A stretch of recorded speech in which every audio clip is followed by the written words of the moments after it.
Ceci n'est pas un sketch. Hein. Pas confondre. Quelques rares journalistes y assistent. Pas un article n'a été publié.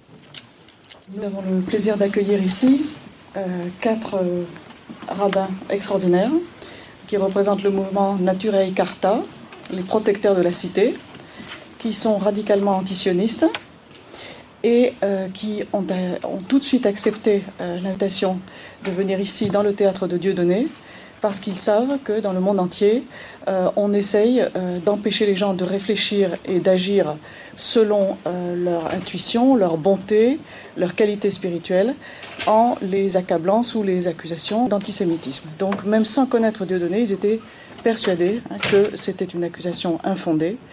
Et donc je pense qu'il y a beaucoup d'échanges qui peuvent avoir lieu entre toutes les sensibilités tellement variées que nous représentons.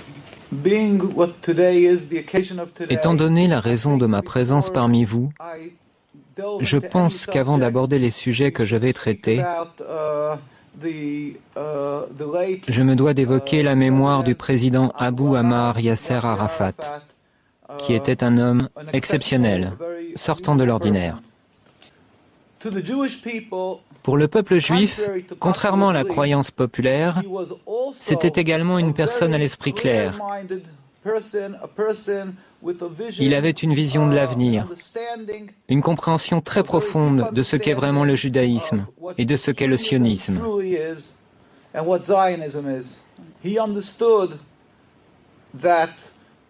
Il avait compris que le judaïsme est une sainte religion, plurimillénaire. Et il n'avait absolument aucune forme d'animosité, d'une quelconque façon, à l'encontre du judaïsme ou du peuple juif. Au contraire, il savait que le sionisme est très différent. C'est ce que j'expliquerai brièvement.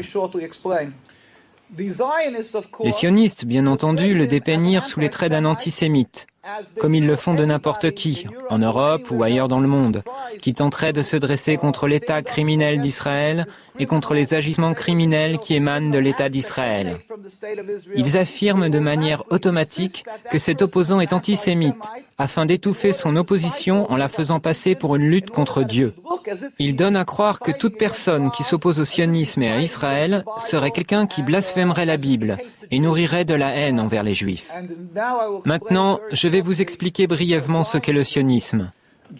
Comme je vous l'ai dit, le judaïsme est une religion plurimillénaire. Elle remonte aux patriarches Abraham, Isaac et Jacob. Le sionisme est à peine centenaire, créé par Theodor Herzl et ses amis, des gens totalement athées, des gens qui étaient totalement étrangers à la religion, qui détestaient la religion. D'après la croyance juive, depuis la destruction du Temple il y a près de 2000 ans, c'est-à-dire depuis l'exil du peuple juif, Dieu a fait jurer au peuple juif de ne point tenter de retourner en masse sur la terre d'Israël.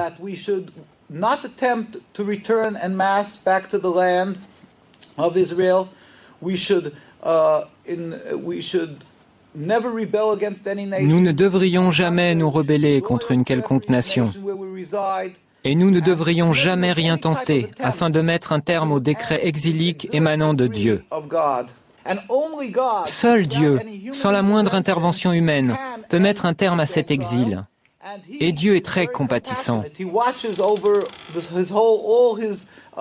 Il regarde tous les peuples qu'il a créés, et donc le peuple juif parmi eux, dans l'exil. Et c'est quand il jugera le moment opportun qu'il mettra immédiatement un terme à l'exil. Il se produira alors une révolution métaphysique dans le monde. Le monde entier reconnaîtra qu'il n'y a qu'un seul Dieu, et il le servira, rassemblé dans l'harmonie et la paix. Nous n'utiliserons pas les armes, ni ne lancerons une offensive militaire pour convaincre les gens qu'il n'y a qu'un Dieu unique. Simplement, nous nous lèverons tous ensemble pour servir Dieu, ce à quoi un juif aspire, ce qu'il espère, ce pour quoi il prie. À l'époque, au début du sionisme, à ses prémices, les rabbins se sont insurgés unanimement. Ils protestaient, disant « C'est un blasphème, c'est de la rébellion contre Dieu. Si cette idéologie est mise en application, nous en souffrirons terriblement. » Malheureusement, les sionistes ont réussi. Tout d'abord, ils voulurent aller en Ouganda. Là-bas, il y avait des terres vierges, mais ils comprirent que la nation juive ne les suivrait pas.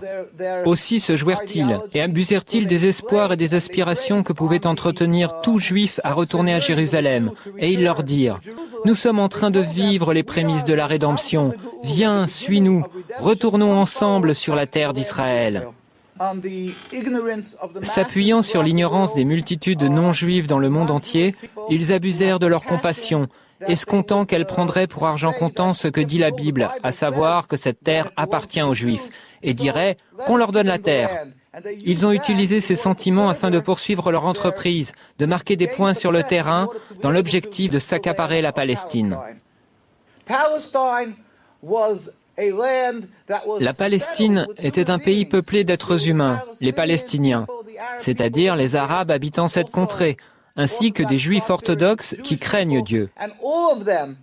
Et tous dirent comme un seul homme, « Nous ne voulons pas d'un État d'Israël, nous ne voulons pas de ça. » Et étant donné que les sionistes ont usurpé la terre, qu'ils sont allés en Palestine et qu'ils l'ont volée au peuple palestinien, ils ont soumis ce peuple par la force des armes, puis ils l'ont expulsé. C'est là une seconde grande tragédie, une transgression, une rébellion contre Dieu, un agissement criminel contre Dieu. Et tous les rabbins étaient contre ces exactions. Ils étaient ulcérés, révoltés par ce que ces juifs non religieux avaient fait. Je terminerai par ceci. Je tiens à dire simplement que les sionistes, bien loin d'être les protecteurs des juifs et les garants d'un havre de sécurité pour eux, sont en réalité les principaux responsables de l'antisémitisme dans l'ensemble du monde. Là où l'antisémitisme n'existe pas, les sionistes le fabriquent. Ils sont les principaux responsables des dissensions et de la haine envers les Juifs dans le monde entier.